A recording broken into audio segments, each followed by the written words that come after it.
mengukur tingkat kesopanan pengguna internet, netizen Indonesia menempati ranking bawah dan bahkan netizen Indonesia dikatakan paling tidak sopan se-Asia Tenggara. Hai Sobat Digital, kembali lagi bersama saya di podcast Mahasiswa Talks. Di sini kita mau ngobrolin topik berjudul Polmu Cerminan Dirimu, Bijak Berkomentar di Era Digital. Saya Sari, mahasiswa dari Prodi PGSD Universitas Sriwijaya Madura yang akan menemani kalian ngobrol seru hari ini. Sebelum mulai, aku mau nanya nih ke kalian, pernah nggak sih kalian nemu komentar di Instagram atau di TikTok itu komentarnya nyakitin banget? Atau mungkin kalian sendiri yang biasanya asal komentar tanpa mikir gitu? Komentar-komentar seperti ini itu bisa berdampak buruk, terutama bagi korbannya. Nah, fakta yang terjadi, fenomena seperti ini sering terjadi di akhir-akhir ini. Kalian tahu nggak sih, pada tahun 2020 Microsoft merilis penelitian. Penelitiannya ini menurut Digital Civility Index atau DCI, Indonesia termasuk salah satu negara dengan netizen yang tidak sopan se-Asia Tenggara saat berinteraksi di internet. Kira-kira kenapa ya kita bisa sampai di titik ini, dan yang lebih penting bagaimana caranya kita untuk bisa mengubah hal tersebut. Miris bukan? Untungnya hari ini kita kedatangan pakar psikologi digital yang akan membantu kita membahas tuntas masalah ini. Ibu Vidya Nindita, SPSI MPSI psikolog. Boleh saya hai dulu, Bu? Hai. Mungkin ibunya bisa perkenalan singkat. Oke, nama saya Vidya Nindita, biasa dipanggilnya Ibu Dita. Atau kalau Dita juga nggak apa-apa ya, Sar ya. Oke, saya dari Universitas Sriwijaya Madura, program studi psikologi. Di sini sekarang ini tidak bisa dipungkiri, Bu, bahwa faktanya sekarang ini kan media sosial menjadi teman sehari-hari kita ya, Bu, terutama buat kita para Gen Z nih. Benar. Nah, sebagai psikolog gimana sih, Bu? Kan tadi kita mau bahas komentar negatif kan, Bu. Nah, komentar negatif ini sering ditemukan sekarang ini. Nah, menurut Ibu sebagai psikolog, kenapa sih bisa orang itu semena-mena gitu, Bu, komentar seperti itu? Apa sih yang ada di pikiran mereka menurut Ibu? Oke, pembahasannya cukup menarik banget ya, bagaimana berkomentar negatif nih. Dan saat ini kondisinya banyak banget orang tuh berkomentar sesuka hati ya, tanpa dia berpikir apa yang kemudian mau dia sampaikan. Padahal jelas-jelas kita nih saling sama-sama tahu ya, komunikasi itu menjadi salah satu poin penting banget nih dalam kita menjalin hubungan. Kira-kira kenapa sih mereka ini gitu ya, sering banget berkomentar secara negatif? Kalau dari sudut pandang psikologi ada beberapa sebab kenapa orang itu memilih, kan kalau itu kan suatu pilihan ya, Sarah, lebih tepatnya dibanding suatu ketidaksengajaan, orang tuh memilih untuk berkomentar negatif. Yang pertama, sebenarnya kita bisa ngecek dulu dari dalam diri kita sendiri gitu ya. Kalau misalkan kita memang pengen berkomentar negatif, itu biasanya karena ada satu insecurity, ada rasa nggak percaya diri terhadap dirinya, yang jatuhnya itu bukan ke dia pengennya ke orang lain untuk menutupi insecurity. Itu bisa, jadi ada banyak faktor gitu ya. Yang kedua, dia pengen ngontrol orang lain. Jadi ada tuh orang yang memang sengaja pengen punya kekuatan tertentu dengan cara bisa ngontrolling lingkungannya. Gimana sih caranya bisa ngontrol lingkungan? Dengan menjatuhkan, kan gitu ya. Sehingga itulah yang kemudian menjadi salah satu penyebab gitu kenapa orang itu berkomentar secara negatif. Sebenarnya banyak banget yang lainnya lagi gitu ya, termasuk dia mungkin tidak punya kepuasan dalam hidupnya sehingga dia mencari-cari kepuasan yang lain. Salah satunya adalah dengan berkomentar yang negatif. Itu banyak kejadiannya. Atau yang sering banget nih terjadi juga secara lingkungan sosial. Jadi ternyata saat ini tuh ada namanya negativity bias, atau kita itu lebih ke bias negatif. Orang tuh lebih cenderung akan fokus terhadap sesuatu yang negatif. Dia ini akan lebih take point gitu ya ke sesuatu yang berbau-bau negatif dibanding positif. Jadi ibarat kata nih, kamu kalau ngelihat orang dihujat seneng kan? Kayak seneng tanda kutip ya, seneng tuh tertarik kan? Kenapa sih orang ini kok dihujat tuh kenapa gitu? Itu tuh berlangsung di masyarakat sebegitu luasnya, sehingga lama-kelamaan itu menjadi sebuah normalitas bahwa berkomentar negatif itu ya udah salah satu hal yang normal untuk disampaikan. Karena memang lingkungan juga mendukung terjadinya hal itu. Gitu Sar, dari sudut pandang psikologi ya. Iya. Di sini saya mau nanya lagi Bu. Kan tadi udah udah dibahas permasalahan apa yang menjadikan hal seperti itu gitu kan Bu. Nah ini dari sisi psikologisnya lagi, itu dampak apa sih Bu yang didapat sebagai korbannya gitu Bu, dampak apa sih gitu Bu, Ibu mungkin bisa sebutkan. Oke Sar dan teman-teman maybe ya. Jadi kalau kita berbicara tentang komentar negatif, tentunya ada dampak ya. Dampak itu sebenarnya ada dua hal, baik itu terhadap si penerima ya atau korbannya, atau ternyata nih teman-teman sebagai pelaku tuh juga ada dampaknya, walaupun mungkin tidak terasa. Nah kalau misalkan kita ngobrolin tentang dampak yang dialami oleh korban, yang pertama tentunya dia merasa kepercayaan dirinya itu turun karena ada beberapa komentar negatif yang masuk ke dalam akunnya. Itu pasti akan membuat dia kemudian yang kedua refleksi diri, kenapa kok dia dapat komentar negatif seperti ini. Atau ada yang lagi, yang ketiga, ada rasa bersalah, kenapa ya kok orang-orang itu menganggap saya senegatif ini, apa yang salah sama saya, apa jangan-jangan salah ya cara saya untuk menampilkan konten itu juga bisa. Itu dampak yang dialami oleh si korbannya. Jadi lebih banyaknya ke dia judging ke diri sendiri, dia menilai diri sendiri, dia diagnos diri sendiri bahwa sepertinya ini ada yang keliru dengan diri saya. Dan itu kalau misalkan terus menerus terjadi, dia akan mengalami stres, kecemasan, bahkan ada yang sampai trauma ya. Jadi dia mau buka sosial media lagi aja udah nggak ada energi, rasanya tuh seperti itu. Terus kalau untuk dampaknya bagi yang pengirim, jangan salah ya teman-teman, ternyata nggak cuma penerima doang, pengirimnya juga akan berdampak. Salah satunya tuh apa sih? Sebenarnya kan tadi dikatakan di depan bahwa dia ini berkomentar negatif karena dia sendiri yang nggak punya rasa insecurity, gitu kan? Artinya ketika dia melontarkan komentar itu, belum tentu artinya insecurity-nya itu bisa tercukupi. Gitu. Terkadang dengan dia melontarkan kalimat itu juga melihat respon yang ada di situ, belum tentu artinya kepuasan yang dia pengen itu bisa tercukupi juga. Artinya bisa jadi tambah dalam juga nih perasaan tentang itu bisa aja dari yang pengirimnya. Jadi ada dua dampak ya, baik itu ke penerimanya maupun ke pengirimnya gitu. Berarti dampaknya sangat jahat ya Bu, sangat besar gitu. Nah bagaimana komentar negatif ini bisa mempengaruhi mental korban dalam jangka panjang gitu? Oke.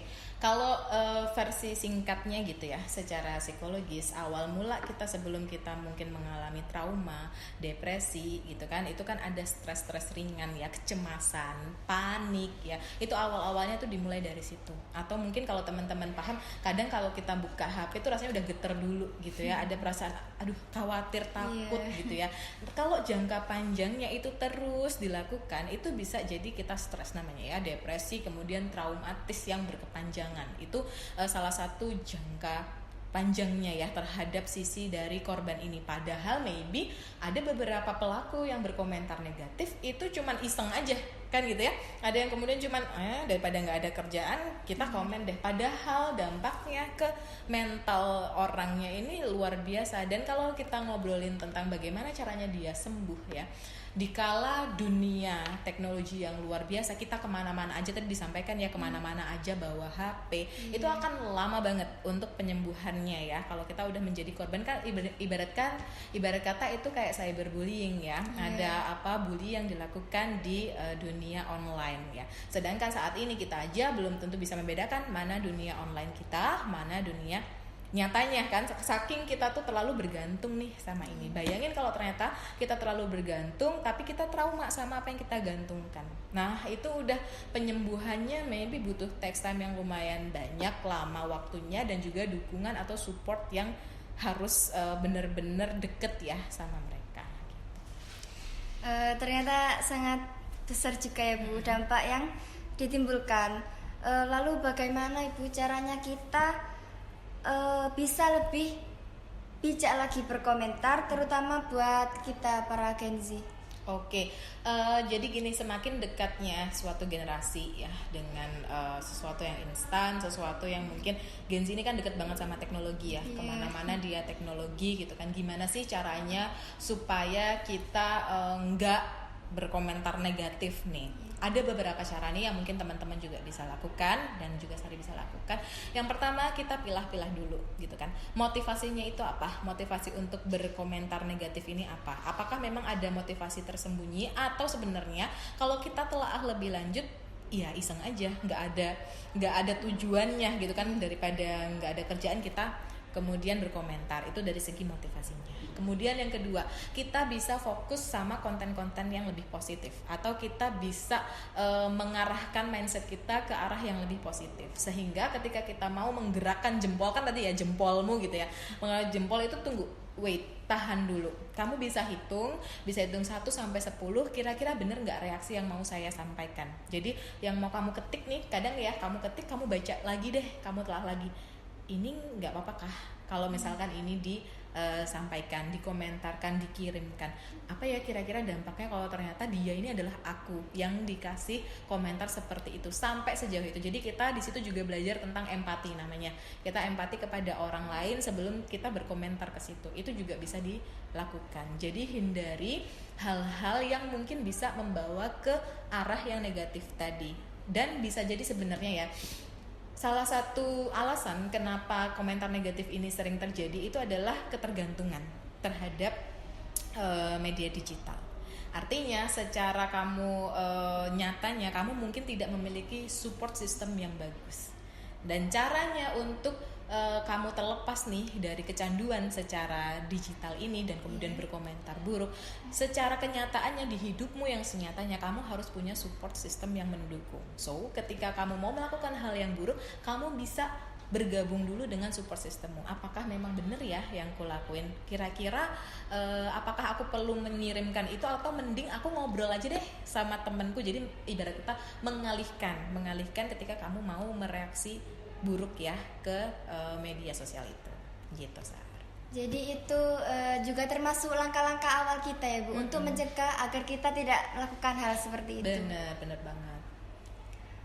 Bagaimana Ibu kalau kita melihat teman kita nih Bu, teman kita itu sering berkomentar buruk seperti itu, kita sebagai teman itu harus apa ya Bu? Apa kita diam saja atau kita tegur teman kita gitu? Oke, salah satu dilema gitu ya, saya yang biasanya terjadi, aku udah nggak berkomentar, tapi ternyata kita lihat teman kita gitu ya, kamu atau mungkin orang lain, kok dia masih gitu aja ya, enteng banget tuh jempolnya untuk berkomentar. Kira-kira sebagai teman kita harus gimana sih? Ngomongin tadi juga support system ya, artinya teman ini ada pengaruh yang sangat besar lah untuk bisa mereduksi gitu ya keinginan kita untuk berkomentar buruk. Nah, kalau misalkan ada teman yang ternyata dia ini pelaku, gimana caranya menegur? Oke, seni dalam menegur itu yang pertama, kamu jangan menegurnya secara langsung. Nah ya, itu akan orang tuh defense ya, bahasanya tuh orang tuh lebih seneng denial. Kalau misalkan dia kamu jangan gitu ya, langsung. Apalagi kalau di depan orang lain, wah itu akan menjadi kesalahan yang fatal banget nih untuk menegur. Jadi kamu nggak langsung to the point bahwa kamu menegur, maybe kamu bisa ngobrolin itu secara perlahan. Mungkin nggak dalam 1-2 kali, kamu butuh waktu untuk mengubah seseorang dari yang awalnya dia ini negatif banget gitu ya, kemudian menjadi maybe berubah lebih baik lagi. Itu nggak dalam waktu yang instan, 1-2 kali, 3 kali percobaan belum tentu dia bisa berubah. Yang pasti kamu jangan mendebatnya gitu ya, kamu jangan menegurnya secara langsung, kamu kasih tahu secara baik-baik kira-kira bagaimana dan di situasi yang tepat. Jadi kalau kita seni menegur itu, kalau kita tiba-tiba menegur di situasi yang salah, dia akan lebih banyak penolakan. Tapi kalau ketika kamu menegur di situasi yang tepat, di saat yang tepat, mungkin saat moodnya bagus, atau mungkin gak harus saat kejadian itu berlangsung. So kalau misalkan dia waktu abis ini ya berkomentar negatif ya, oke, kamu tahan dulu, kamu kasih dia waktu, terus mungkin kamu ambil jarak berapa jam setelahnya, kamu baru ngobrolin itu juga bisa jadi salah satu alternatif ketika kamu mau menegur orang atau teman kamu yang mungkin mau kamu arahin ke yang positif lagi gitu ya, yang lebih positif lagi, menjadi pribadi yang lebih positif lagi. Dan tentunya lebih banyak diskusi dengan mereka sih, karena orang-orang seperti ini tuh sebenarnya butuh diskusi yang lebih banyak, butuh support yang lebih banyak dari kita. Selanjutnya kan kita nanti jadi calon orang tua gitu kan? Iya benar, Nah, amin itu, dong. ya. Strategi apa sih Bu yang menurut Ibu itu bisa digunakan yang efektif untuk kita terapkan ke anak-anak kita nanti agar mereka tahu etika digital gitu? Oke, parenting ya, ngomongin parenting nggak lepas dari dunia digital saat ini. Apalagi sekarang ini generasi apa ya, berarti milenial ya, itu udah pada punya anak ya, 1, 2 gitu kan. Kemudian ada beberapa dari Gen Z juga udah menikah, kemudian punya anak, dan parenting ini menjadi salah satu fokus yang yang sangat diagungkan nih oleh generasi sekarang. Makanya banyak banget tips parenting yang berkembang ya di luar sana, termasuk kita gimana caranya membatasi anak, bener ya, dari gadgetnya supaya nggak kecanduan gitu kan, atau supaya dia bisa beretika yang bagus ketika dia bermain sosial media. Sebenarnya yang perlu kita sampaikan ke anak itu simple aja sih. Kalau ternyata parenting tuh banyak banget yang membatasi penggunaan gadget, itu benar. Diriku akui ya sebagai psikolog, itu benar. Kita harus membatasi penggunaan gadgetnya. Dan kita juga harus membatasi secara kontennya. Apa konten-konten yang maybe bisa mereka tonton, mana yang mungkin ada batasannya ditonton ketika ada kita, atau mana yang maybe sama sekali nggak bisa ditonton. Karena ternyata yang terjadi saat ini, konten tuh meluas banget gitu ya. Anak tuh kalau udah pegang HP ya udah semuanya bisa keakses gitu aja tanpa ada batasan-batasan. Nah, kita sebagai orang tua itu harusnya kita punya satu kriteria batasan-batasan apa yang boleh diakses oleh mereka, mana yang enggak. Kemudian kita batasin dia secara waktunya, waktu penggunaannya. Walaupun saat ini mungkin itu akan susah dilakukan ya, karena setiap hari orang tuanya pakai HP, anaknya nggak pakai HP kan, pasti mereka ngerasa iri dong gitu kan. Tapi at least itu merupakan salah satu cara yang bisa dipakai gitu. Kemudian kita juga harus lebih ke gini Sarsi, once ketika ada konten kita discuss sama anak gitu. Oke, apa yang kamu dapat dari konten ini? Jadi kita sama-sama ngelihat konten itu gitu kan. Oke, apa yang kamu dapat dari konten ini? Kalau misalkan memang ini ada hikmahnya tuh apa? Pelajarannya itu apa? Jadi supaya kita bisa controlling anak ini ngambil pelajaran apa dari konten yang dia lihat, itu juga bisa ya. Tapi sebenarnya mungkin bagi teman-teman yang nextnya mau jadi parents gitu ya, amin, harapannya ke situ, luangkan lebih banyak waktu untuk kamu main sama anakmu. Itu untuk mengurangi banget kecenderungan kamu berbuat negatif di dunia sosial, dunia media sosial gitu ya. Kecenderungan kamu kecanduan akan gadget. So mereka anak-anak ini sebenarnya cuman butuh waktu kamu gitu, dan itu maybe nggak lama kok, kamu butuh intens sama mereka paling 30 menit dalam satu hari, itu cukup gitu. Ya Ibu. Yang terakhir ini pesan Ibu untuk Gen Z, aksi nyata apa sih Bu yang kita bisa mulai dari sekarang untuk membuat media sosial itu lebih positif? Mungkin Ibu bisa memberi saran bagi pemirsa untuk kita semua agar aktif di media sosial itu yang positif gitu. Oke. Satu pertanyaan yang menarik untuk terakhir gitu ya, closing terakhir, bener-bener banget bahwa sebenarnya apa sih yang bisa membuat kita ini saran gitu ya, apa yang bisa membuat kita ini terlepas lah dari situ ya, apa yang aksi nyatanya yang perlu untuk kalau secara teoritis oke lah ya gitu ya, kalau secara praktiknya gimana sih Bu, apa yang harus kita lakukan? Pertama, orang tuh suka lupa karena tadi saya bilang ya ada negativity bias. Artinya orang tuh lebih seneng fokus ke hal yang negatif. Sekarang kita ubah deh gitu ya. Kita coba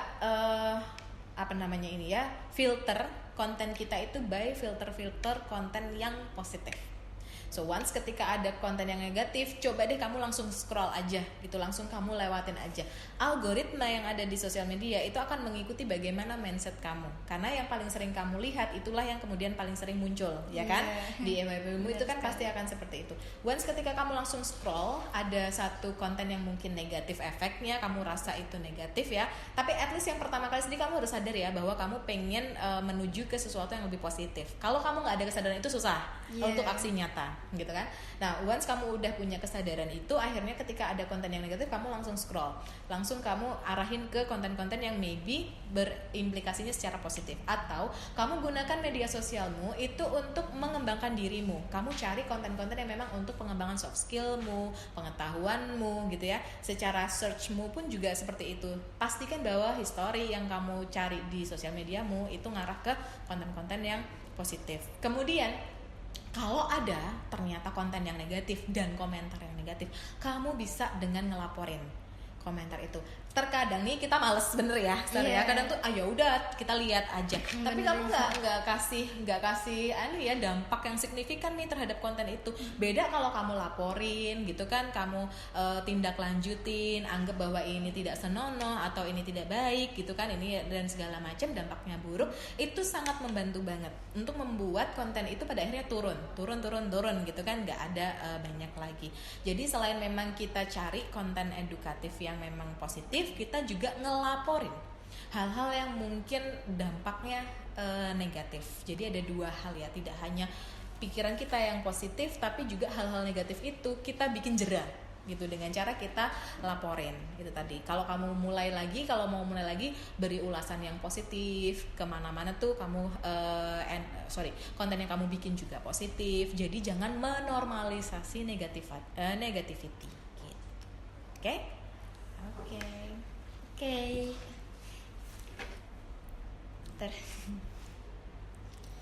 Luar biasa sekali ya obrolan kita hari ini. Terima kasih banyak Bu Dita telah memberikan kita saran dan juga masukan untuk kita lebih baik lagi ke depannya, yang bisa membuka mata kita agar kita bisa menghindari hal-hal yang bisa berdampak kepada orang lain, juga ke diri kita sendiri gitu Bu.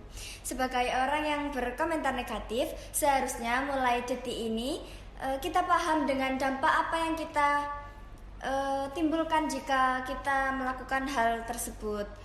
Teman-teman, yuk mulai lebih bijak lagi dalam berkomentar, karena jempolmu adalah cerminan dirimu. Sampai jumpa di podcast selanjutnya, dan mungkin kalian bisa share video ini jika kalian suka podcast ini. Mungkin Ibu bisa say bye dulu ke pemirsa. Oke, teman-teman. Bye. Thank you. Thank you.